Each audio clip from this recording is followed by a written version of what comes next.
सहारा enterprises तुमच्या स्वप्नातली गाडी आता कमी किमतीत. इचलकरंजी शहरालगत असलेल्या कबनूर चंदूर रोडवर कोन्नूर पार्कमधल्या सहारा एंटरप्राइजेस इथं पश्चिम महाराष्ट्रातली विविध बँका आणि फायनान्स कंपन्यांनी जप्त केलेल्या जुन्या दुचाकी आणि चारचाकी गाड्यांची विक्री केली जाते.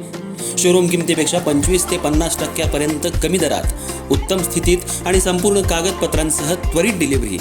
दुचाकी 20,000 पासून पुढे तर चारचाकी 50,000 पुढे. आपल्या पसंतीची कार किंवा बाईक आता अगदी परवडणाऱ्या दरात घेऊन जा. विश्वास, पारदर्शक व्यवहार आणि उत्तम सेवा हेच आमचं वैशिष्ट्य.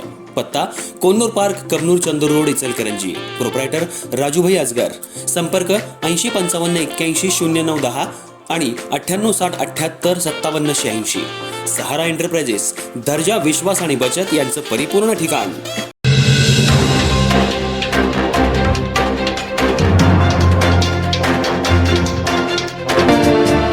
देशाचा 80वा स्वातंत्र्य दिन इचलकरंजी शहरात आज मोठ्या उत्साहात आणि देशभक्तिमय वातावरणात साजरा करण्यात आला.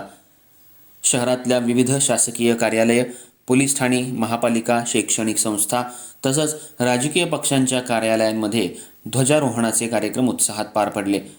शहरातील सर्व पोलीस ठाण्यांसह अप्पर पोलीस अधीक्षक कार्यालयात अप्पर पोलीस अधीक्षक अण्णासाहेब जाधव यांच्या हस्ते ध्वजारोहण करण्यात आलं. यावेळी DYSP विक्रांत गायकवाड यांच्यासह शहरातील सर्व पोलीस ठाण्यांचे पोलीस निरीक्षक, अधिकारी आणि कर्मचारी मोठ्या संख्येनं उपस्थित होते. पोलिसांकडून राष्ट्रध्वजाला मानवंदना देण्यात आली.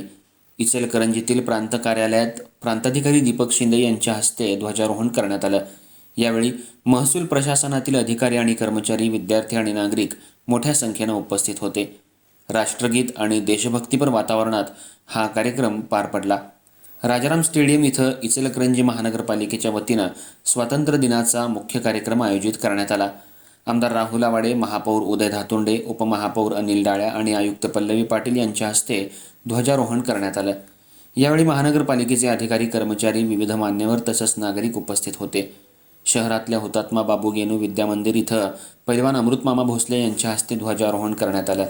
विद्यार्थ्यांनी देशभक्तीपर गीत, सांस्कृतिक कार्यक्रम आणि विविध उपक्रमांमधून स्वातंत्र्य दिनाचा उत्साह द्विगुणित केला.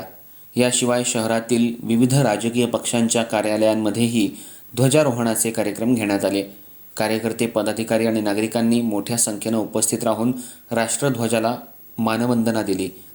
स्वातंत्र्य दिनानिमित्त सकाळपासूनच शहरातील प्रमुख चौक, शासकीय कार्यालय आणि शाळांच्या परिसरात तिरंगा फडकताना दिसत होता. देशभक्तीपर घोषणांनी आणि राष्ट्रगीताच्या स्वरांनी शहराचा परिसर भारावून गेला होता. विविध ठिकाणी नागरिकांनी स्वातंत्र्य सैनिकांना आणि देशासाठी बलिदान देणाऱ्या वीरांना अभिवादन केलं. एकूणच 80व्या स्वातंत्र्य दिनानिमित्त इचलकरंजी शहरात दिवसभर उत्साह, अभिमान आणि देशभक्तीचं वातावरण निर्माण झालं होतं.